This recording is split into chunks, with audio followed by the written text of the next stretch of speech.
We're live. I'm not sure if I believe that though. I'm trying to see if. Oh, hey, there we are. Oh, hey. Oh, yeah. Oh, Hey, yeah. we're live. Hey, we're live. It's us. We're live. Hello. We're live. Philip is in Pittsburgh hanging out with some magical girls. Without us. Without us. So. How dare. Welcome to RCX UnPHILtered. Without Phil. Without Philip. I'm Tommy. I'm Tess. And we are here to talk about funny books and funny whatnot. Books and whatnot.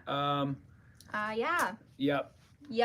We've had a good week. It's been pretty good. Yeah, yes. we're having a good week. We're great. Everybody else is either sick or missing. Oh yeah. So, but sick or has abandoned us. Yes, I do feel abandoned. I genuinely. Yeah. It's like, yeah. It's very upsetting. It's incredibly upsetting. He doesn't understand the impact he has. Well, this says I'm the only one in here. So we're gonna. I love that. I guess we're gonna go. We're gonna go. All right. Let's talk about that. We're gonna start with our picks of the week. Yes, because that's the most important part of the whole thing. We read a lot of books this week. We did. Collectively. I also watched a lot of anime this week. We can talk about that too. So anyway, we're gonna start off with Tess's pick of the week. Yes! Gotham City Science Trade. I'm so upset I didn't read this as it was coming out, but I'm glad I could read it all in one sitting because this was delightful. And it turned that supervillain has henchmen trope around. Yes. Where their henchmen are a bunch of buff hot dudes. Buff hot dudes. It's so good. It's brilliant and it's so funny, and I just love the dynamic between Harley and Ivy specifically. Yeah. I just think they're wonderful. There's a bit where they're in a room that's slowly heating up, and Harley's like, "Oh, I'm just gonna start taking my clothes off," and Ivy's like, "No, they don't deserve a show." And I died. It's so funny and so silly, and the art is lovely. It was an absolute blast. I smiled the whole time. I want more of this all of the time. And it was written by my new bestie and also concert buddy, Leah Williams, who is hilarious. Yes. In person as well as in prose. Good. Good. Yeah, she's delightful. And then there's it's so fun, and parts of it are so silly. It's the perfect Harley and Ivy book. It is, and all the dynamics are great, and the story is silly and just. And if I remember correctly, I read this as it was coming out, so my memory is not as fresh as hers. But I remember Catwoman feeling sort of exasperated by all the shenanigans. 100%. Yeah, she's just like, oh my god. Why even? She's like, you guys should be really glad that I love you because I do not want to be here doing this. Yes, literally. She can't believe she got dragged into this. Yeah. Oh my god. Yeah. Anyway, book is super fun. Absolutely delightful. We still have all of the original issues because I really liked it, so I ordered up on it. So if you would rather have individual issues rather than the trade, we have so many. We've got them all. Got them all. It's only 4 issues. Yeah. It's pretty straightforward. And that's part of it. Like, I think I had to order all 4 issues before I had data on the first one. So I was like, I'm just going to order the same number of all of them like a fool. And just figure it out as we go. But it was so good, I didn't care. I don't care that we have a bunch, because when people are like, hey, what's a fun Harley or Ivy or even Catwoman story? This is it. This is what you want to read. Yeah. Can you pull it up on your phone? That way we see comments. Yeah, I've got it. Okay, cool. Just wanted to make sure. I think it's just Bill. The image is probably reversed, Bill. Oh no, I'm sorry. It's fine. I feel backwards most of the time, so this works out great. I'm sorry. I don't know how to get it to do. So on the computer there are more options than on my phone. And so I really just need to bring my computer in. So what I heard is this is Philip's fault. This is Philip's fault. Exactly. Philip, if you're listening, this is your fault. He's not. He's not. He's off in Pittsburgh, the fancy upscale metropolis of Pittsburgh. Yes. With his magical women. Actually, I don't remember when the show he's going to is, but I don't think it's tonight. So he's Pittsburgh adjacent. He's in the suburbs of Pittsburgh. Yes. Near the hills and the rivers. The hills and the rivers. Because that's all there is in Pittsburgh is hills and rivers. Oh, yeah? Yeah. There's not any buildings. Nothing. It's like a Keebler elf house as a city. Yep. That makes sense. Yep. You know, when I picture Pittsburgh, that is what I see in my mind's eye. So thank you for confirming All right. what I already knew. So we're gonna move on to my pick of the week, which was highly contested between two different super books. Because they're amazing. But I finally went with Action Comics number 1084. Wow. This particular story arc is sort of a placeholder in between story arcs. And a lot of times when they do that, you get a mediocre story. A lot of times the placeholder story is just like, we need to keep publishing and we've got this one in the bank, we'll just chuck it in there. That is not what this feels like. Mm-hmm. It is a story about the first part of this kicked off with Major Disaster, who is a longtime villain who reformed, joined the Justice League for a while. Superman really helped him out and helped him put his life back together. And he just basically robs a bank and blows up a bunch of stuff. And I think he got a guy killed. And then the cops show up and he just kneels down on the ground. He's like, cool, take me to jail, whatever. Wow. And then we see some other villains who kind of do the same thing. They're just like, oh, do the bad thing. Oh, cops are here. I quit. Mm-hmm. I give up. And what it turns out is that Bruno Mannheim is the middleman for a group of space oligarchs, for lack of a better term, Mm-hmm. who are stealing the youth and the hope out of people to extend their lives. It didn't start off feeling like a documentary about the world around us, but it certainly ended there. How long has the series been? This is, I believe, it's either 3 or 4 issues. It's Okay. It's not a long story. This is the final part. But it is it's a story about hope and redemption and the people who make bad choices, and then they've got to pay for those bad choices. And then once they've paid their debt, can they move on and become functioning members of society? Can they become helpful people? Or are they trapped in that hole that they dug for themselves? And it's about Superman and his eternal hope and optimism. And he's like, these people have the ability to change. They need people to believe in them so that they can. Mm-hmm. And that is the best Superman stories. And this is just one in a long line of Superman going up against somebody who's like, look, we're doing this, but we're doing it to criminals. They literally say in this book, these people are trash. No one cares about them. Mm-hmm. They're garbage people. Who cares if we steal their hope to make our lives longer? We're smarter, we're better. So we deserve to take their hope so that we can live longer. And Superman wasn't having that at all. That's not who he is. And it ends with a nice little scene with Superman and Lois on the top of the Daily Planet, where Superman's just kind of Superman is a beacon of hope for all of us, but even he is sometimes a little bit beat down by the horrible stuff that he sees, and that's where Lois comes in. Oh no! Yeah. Aww. It's so good. Uh-huh. It's so good. I might have to go fish some out of the bins. I would. Mm-hmm. It's only 3 or 4 issues of this. Mm-hmm. It's John Ridley, and the artist on this is Inaki Miranda, who I am not familiar with, but there's some really fun stuff in this book, both writing and visuals, where there's a big dumb guy who wants to fight Superman, and the bad guys are like, wait, we can talk. He seems smart. We can talk to him. Mm-hmm. Anyway, Yep. It's delightful. Everyone should read it. I agree. And then the other book that was almost my pick, Absolute Superman number 5! the end of the first story arc. Action won out because it was more hopeful. Yep. No, this is... But Oh. yeah, this is still, we get to see the last days of Krypton and how the Science Council has kept it a secret from the populace that the world is ending, and they've built themselves ships so that the people at the people at the top are going to be safe. And then when the L's tell the world this is what's happening, the average person runs to try to get on one of these ships, and what ends up happening is that the Science Council, who's the ruling council of Krypton, uses the police to stop that from happening, but because they're so outnumbered, no one gets to leave Krypton. No one.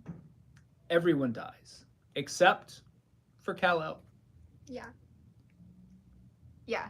Like, Laura and Jor-El, they built a ship Big enough. as big as they could to put as many of their neighbors in it as they could, but in the end, things are terrible, and oh my God. It's heartbreaking. And God. And even the destruction is beautiful in this book. It is absolutely gorgeous. Anyway, And Absolute Crypto's in Superman. it. There's a great Crypto Yes. moment. Yes, there is. Um, Oh God. I really hope he shows up again. Me too. I love Crypto. But And, you know, Kal-El he's filled with rage at what is happening. And on Earth with the Peacemakers, specifically Peacemaker. yeah. And he has to put himself in timeout. Like, does. it's a very human moment where he's like, I'm too angry. I need a minute. Yeah. And I loved that, especially because, like, as angry as he is and as powerful as he is, he could really do some damage. And this version of Kal-El is like, wait, I'm going in too hot. Yep. I need to reel it back a little bit. Yep. Anyway. He still feels so Superman, you know? Yeah, and I still contend. I have moved it from being the most important of the Absolute books to perhaps the most important book being published right now. Yeah. For Marvel or DC. No, 100%. Um, Because this is happening, guys. Yeah. Like I was literally just talking to one of our regulars about the DC Finest collection, their first Superman book, which is the first 25 issues of Action and the first 5 issues of Superman. And I made a joke. I was like, and you get to see how woke Superman was from the beginning. And we got a good chuckle out of it. But it's true. Yeah. Because that Superman was a product of his time, where Nazis were rising up all over the world. And here we are. And here we are again, 80 years later, doing it again. No, it hurts. It's really rough, honestly, to read. But it's definitely worth it.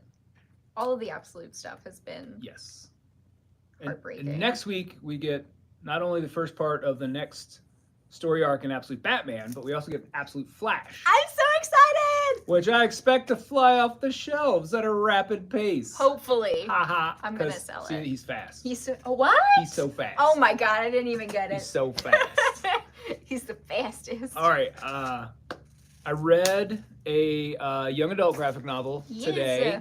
It's Bonicelli's Apprentice. It's so cute. It is very cute. It is by Ursula Murray Husted, who did a book called A Cat Story.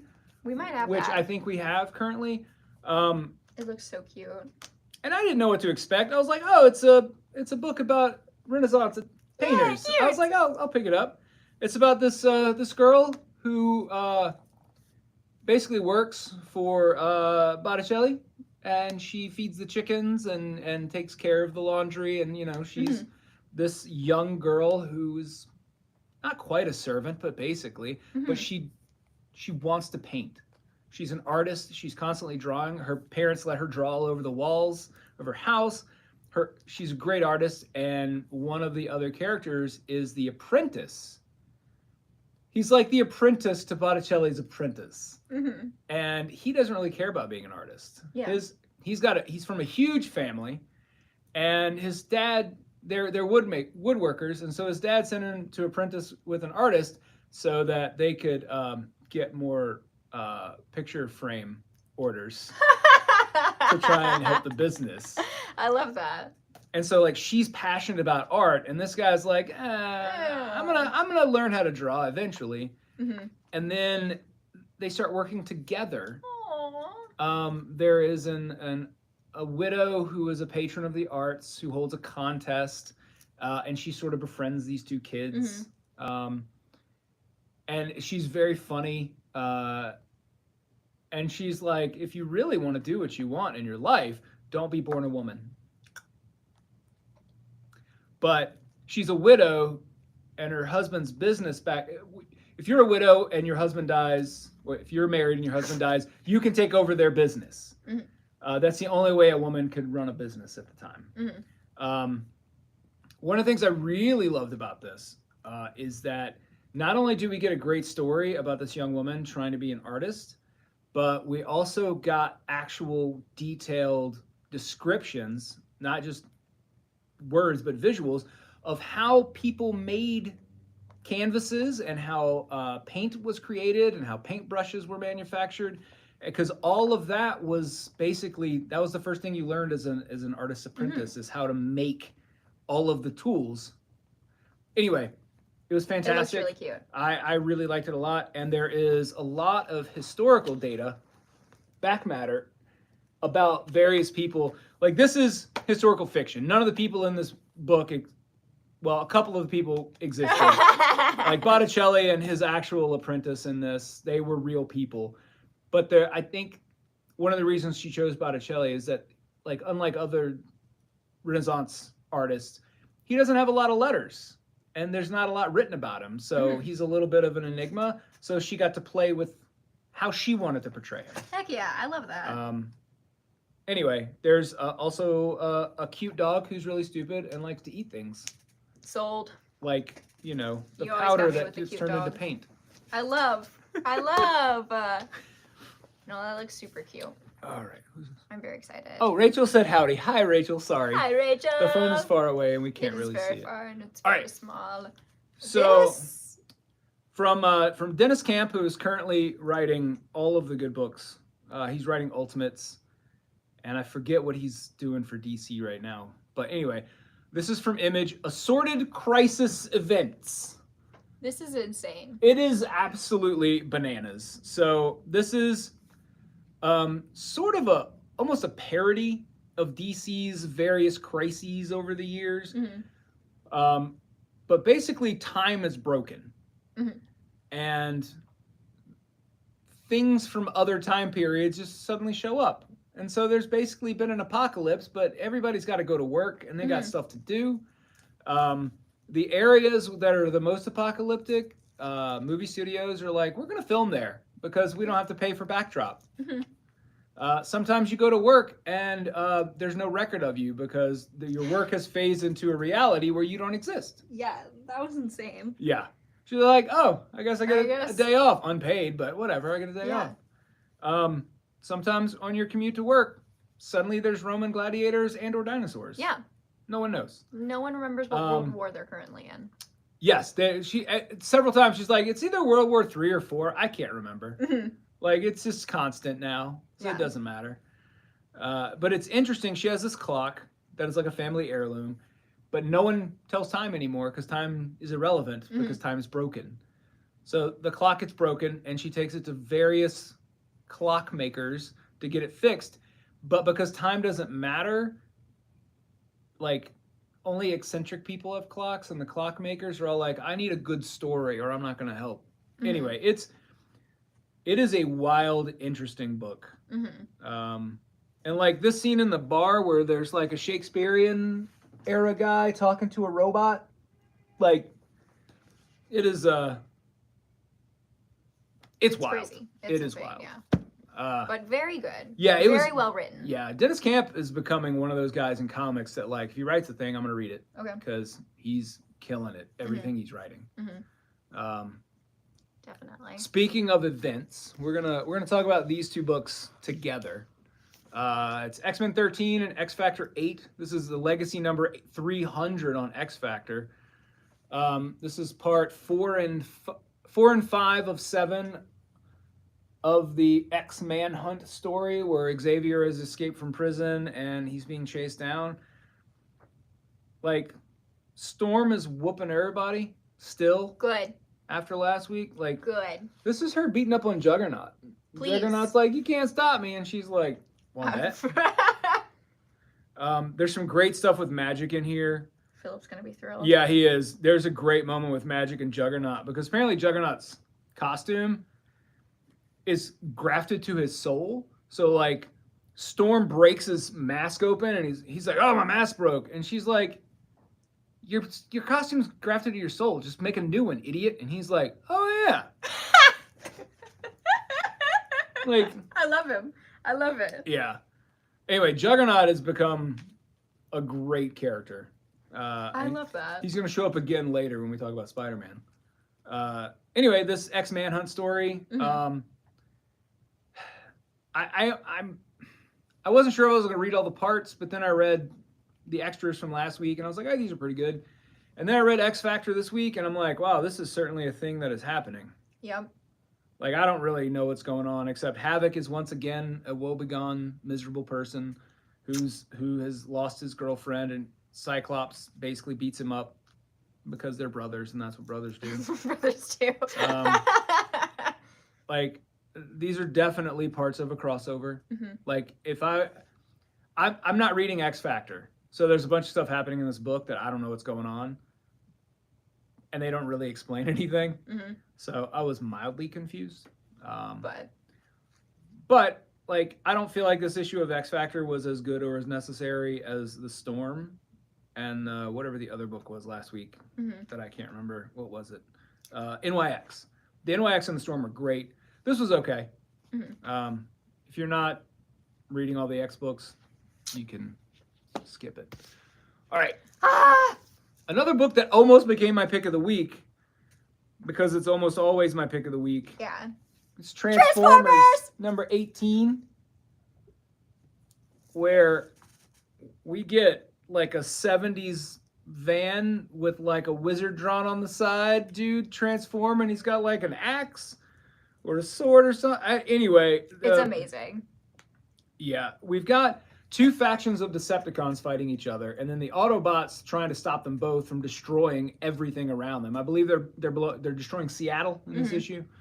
But anyway, it continues to be one of my favorite books every month. If you like giant robots, or if you like feelings, because there's quite a few. It's Daniel Warren Johnson. Yeah. So the feelings are there. Yeah. So many. And the artist on the book right now, George Corona, or might be Jorge, based on how it's spelled, feels like Daniel Warren Johnson. Yeah. Like it has that same scratchy. Yeah, it is the same vibe, and we get cool stuff like Optimus holding up a building so it doesn't fall on a bunch of humans and squish them. I love it. There's two giant combiners. Devastator is fighting. I forget the name of the other combiner. Man, I hate when that happens. Anyway, the two combiners are fighting each other because Soundwave and Starscream have two different factions, and they kind of hate each other. And then I'm not even gonna go with the surprise twist at the end of what happens, because it's pretty crazy though. It is pretty crazy, and there's a great moment with Ravage. If you're a fan of Soundwave and his cassettes, Starscream does mock the fact that he's in love with his cassettes. I love that. Yeah. Anyway, Transformers, so good. I restock the trade every week. Because we won't shut up about it, and people need to read it. Continuing along the Transformers vein and other parts of the Energon universe, we've got Void Rivals number 17. Void Rivals came out months before Transformers, and somehow Transformers is ahead of it number-wise. They did take a couple months off of Void Rivals after the second arc, I believe. But we get a whole bunch of Transformers lore, like history of Cybertron. We get to see some of like why the Quintessons are so hated by the Transformers. They were enslaved. Spoiler. There's some great stuff in here with Hot Rod and Springer kind of making fun of the people around them. Anyway, if you're a Transformers fan at all, you should be reading Void Rivals. If you're a fan of science fiction, or just cool stories, you should be reading Void Rivals. I need to catch up. I read the first 2 volumes. I really enjoyed it. Well, this will be the 3rd volume. Okay, awesome. Because there's 6 issue arcs, so this will be part of the 3rd volume. But there is a big giant evil entity called Goliath, and I am not 100% sure, but I think it might be a giant robot Batman. I don't know if you can see that. Giant robot Batman. But this giant robot guy does have Batman ears. Ears. It's like the Ben Affleck Batman. Yeah. Anyway. Love. The book is very good. Very good. Excellent. All right. We just stacked up all of the books We to did. read. We did. All right. Aquaman. The book everyone should be reading, but isn't Aquaman. Aquaman. We're 3 issues in now. He has not fought a sea monster once. Crazy. That is typically like how I judge an Aquaman book. How many issues does it take to get to the sea monster the sea fight? monster fight. And if it's at least 4 issues, that's probably going to be a good run of Aquaman. Okay. We'll see next month. Yeah, there is a mermaid or 3 in here, but they're not. We can handle mermaids. They're not sea monsters. Yeah. There is an old DC sword and sorcery character named Arion. It was sort of like, oh, Warlord's selling well. We should do another medieval fantasy type thing. Anyway, he's a crazy old wizard in this. Love. More crazy old wizards, yeah. please. So, at the end of the first issue, Aquaman got shunted to some other place, and he is apparently fulfilling a prophecy, but he might turn into Darkseid in the process. No one knows yet. Yeah. But there's some really cool character stuff in here with Arthur. We're getting some flashbacks to him and his dad working at the lighthouse. There's some cool new villains. There's some history of the universe. And this issue, we know about the green. That is Swamp Thing. Swamp Thing is the guy who deals with the green and the fauna. I'm sorry, the flora of the universe. Yeah. And then Animal Man is the avatar of the red, which deals with the fauna. Well, in this, we're introduced to the idea of the blue, which is the genesis of all life, because it's just water. But yeah. It seems like they're working to make Aquaman the avatar of the blue, which would be interesting for a future story with Aquaman and Animal Man and Swamp Thing to be the avatars of that'd be really everything. Cool. Anyway, feels like that might be where they're building towards, but I would play that game. I don't know. But this has been excellent. And Aquaman gets stabbed a little bit. Good for him. But you know what? Sometimes you just gotta get stabbed. Sometimes. Speaking of stabbings and other awful things, Batman Dark Patterns number 4. This was interesting because the first issue set up a mystery, and it was only 3 issues of that mystery. Yes, it was very quick. And then this starts a new one, which is not at all what I was expecting from this book. I thought the weird, gross villain in the first book was going to carry us through the whole thing, but no. I guess it's more just like quick little stories. And which I kind of like. I found like sometimes comics the story gets pushed on for too long. Yeah, and so I agree with that. So in this, there's some interesting panel design going on that reminded me a little bit of what like J.H. Williams III was doing with the Batwoman stuff in Detective Comics years and years ago. And part of it is to make you feel a little uncomfortable. The way this building is designed that Batman's in, the sound echoes from weird places. So the whole book is sort of designed to make you feel a little disoriented. So I feel like they did a good job. I really enjoyed it. Yeah. I've really been enjoying this. And I'm not usually a big Batman fan, but I love Batman when he's being a detective. Yeah. When he and Gordon are working together and solving cases. That's the Batman I want to read. Yeah. It's good. It's really good. All right. So Amazing Spider-Man 69, continuing the 8 Deaths of Spider-Man, and also the One World Under Doom story. In this one, Spider-Man is dead for the entire issue. Really? His dead body is there for many panels, but the whole thing is the children of, I don't know how to say the name, Kythrock, the person where Juggernaut gets his power. His children are, one of them has gone insane and is using some abnormal entity to basically corrupt everything and destroy it. And then his sister is spent enough time with Spider-Man and like tormented Spider-Man to the point where she was like, oh, this guy cares more than any human I've ever met. And so she's kind of obsessed with Spider-Man now. And Doctor Strange and Doom show up, and Doctor Strange basically calls out Doom for being a coward. Like, Philip's going to really enjoy this issue. Yeah, he's going to really like it. And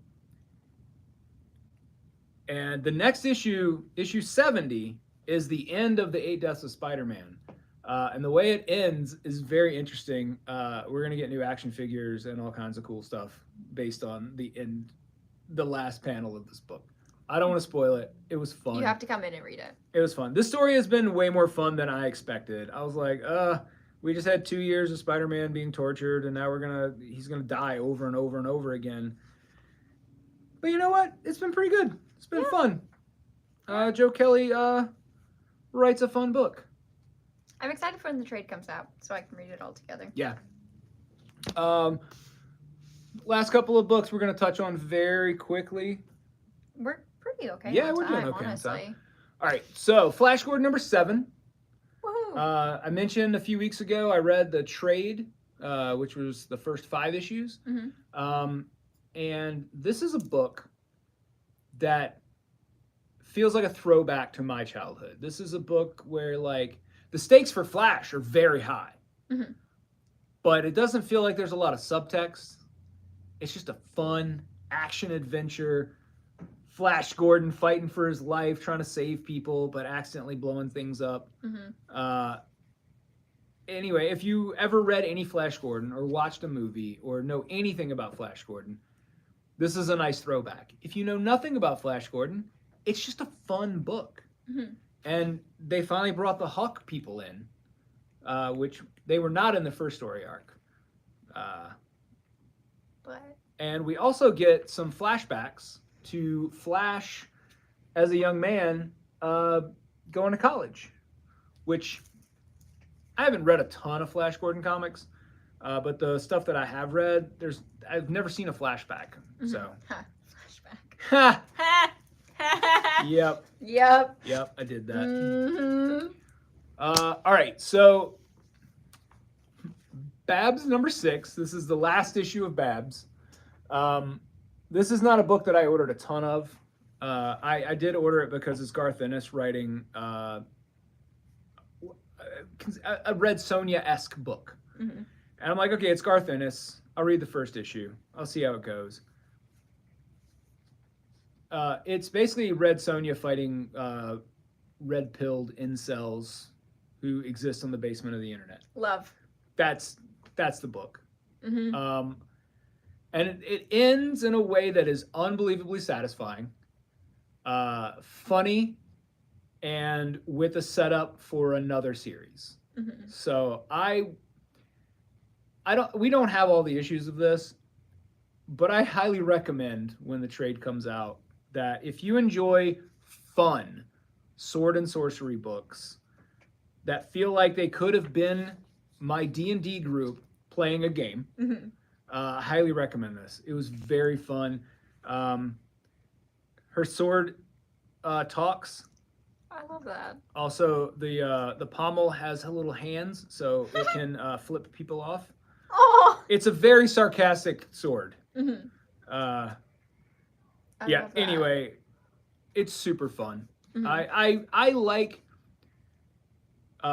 medieval fantasy stuff when it doesn't take itself too seriously. Yes. Because when I was growing up, it all took itself very seriously. Very seriously. And Barbaric from Vault had that that vibe of like we're having a good time. This is much the same. Highly recommend. Very fun. If you like medieval fantasy stuff. Yeah. So we've got a reprint of X-Men #1 from 1990 in 3D. This book is thick. It comes with 3D glasses. It's $15, so I didn't order a ton of them. But you should come and you should get one. But man, is it hitting the right nostalgia buttons. People love this series. If you want a blurry Gambit, there you go. Anyway, X-Men #1 in 3D. They've done a few others. And the others I'd ordered like 1 or 2 of. This I ordered a few more of this one because it's X-Men #1. Yeah. But yeah, includes 3D glasses. Love. Yeah. Hopefully they keep doing these because they're kind of fun. They're super fun, yeah. Now we're going to talk about free stuff. Free stuff! So I ordered the first couple of these and then I quit and now I'm back in it. It's Zdarsky Comic News. It's Chip Zdarsky's little monthly newsletter / advertisement for stuff. This one includes, we were just talking about Dennis Camp. He's writing Ultimates and Assorted Crisis events. There's a nice interview in the back of here with him. There is a complete, all the steps that a comic goes through from just, it's a thought in my head to the published thing. And it's all hilarious. Yeah. He has such a distinct humor and way of writing that it's really excellent. And it's free, so you can't go wrong. We've got a bunch. I ordered a bunch, and then they sent me a bunch of extras for free. So we literally are drowning in them. Yeah. So I'm excited for you guys to check them out and see if it's something that I should keep doing. I want to because I like Chip, and I like things that are fun and funny. That's what we're really going for these days. Fun and funny. Fun and funny, and that is Chip Zdarsky. When he got up at Comics Pro to do his presentation about this,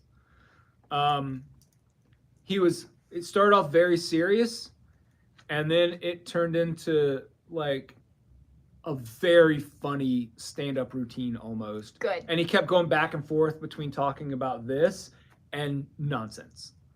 It was perfect. Absolutely perfect. What an icon. Yeah. So some of the stuff on the front aren't actually inside, which makes me sad. Like Gotham by Gaslighting. 50 times billionaire Bruce Wayne tried to convince us he wasn't Batman. Bagged and Bored. Why some comic fans are raw dogging their collection. Raw dogging their collection. Yeah. Oh my god. 20 ways to please your lover if they're really into Aquaman. Hint, they all stink. Anyway. No! Yeah. I didn't actually read it. That's so funny. Oh, yeah. Oh my god. Chip's humor is perfect. Oh my god. So Marvel every month is sending us these giveaways, the Marvel must-haves. It's got 3 issues in it for free, and then ads for the trades that those issues are in.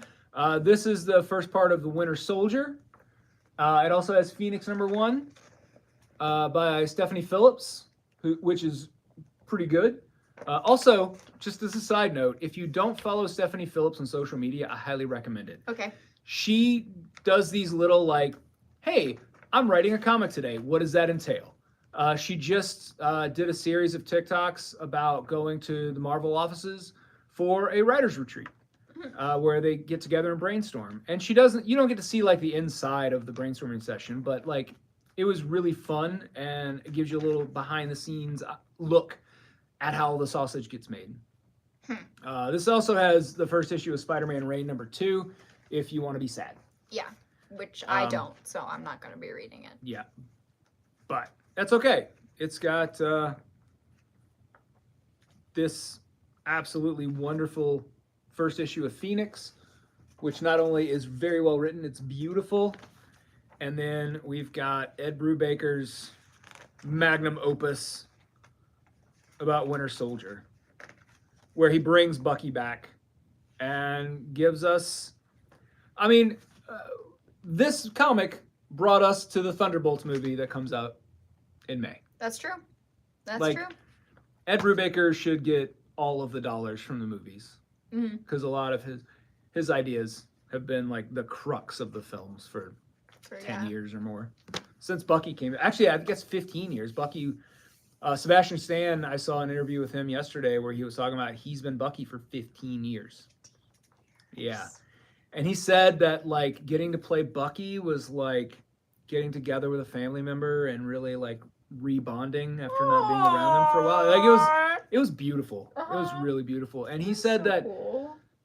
the chances that he got to take to be Bucky led to him taking a lot of chances with film roles. Mm-hmm. So like the stuff that we've seen him in the last 10 years, he attributes to like becoming a more comfortable in his skin and being like feeling better as an actor. Yeah. Which is insane. Yeah. And so good. Like, yeah. How cool. All right. Well, but yeah, I think we did pretty well today. We found the solution for talking too fast, and that is to have 400 books to talk about. 400 million books to talk about. I was like, we could talk slow, or we could just talk a lot. Or we could talk, either one, it works. You gotta do what you gotta do. There's a lot of good stuff coming out tomorrow. You should definitely come and say hi. You absolutely should. Please come say hi. We've got, there, and like, for those of you who enjoy facsimile editions, there's a Golden Age Detective. There's also the Girls Night Out issue of Batman, the animated comic, with I know it's Supergirl and Harley Quinn on the cover, and I can't remember who the third person is. But anyway, there's a lot of fun stuff coming out tomorrow. Not just what we talk about, but there are others. So you should come and you should come and see and buy things. Tess will cry if you don't. I will. Just kidding, I'll cry. We'll cry together. I'm not letting you cry by yourself. All right, I think that's it for us tonight. Hopefully next week Philip will be back. Although the allure of the sprawling metropolis that is Pittsburgh. It might keep him there. He might just stay. Dang. What are we without him?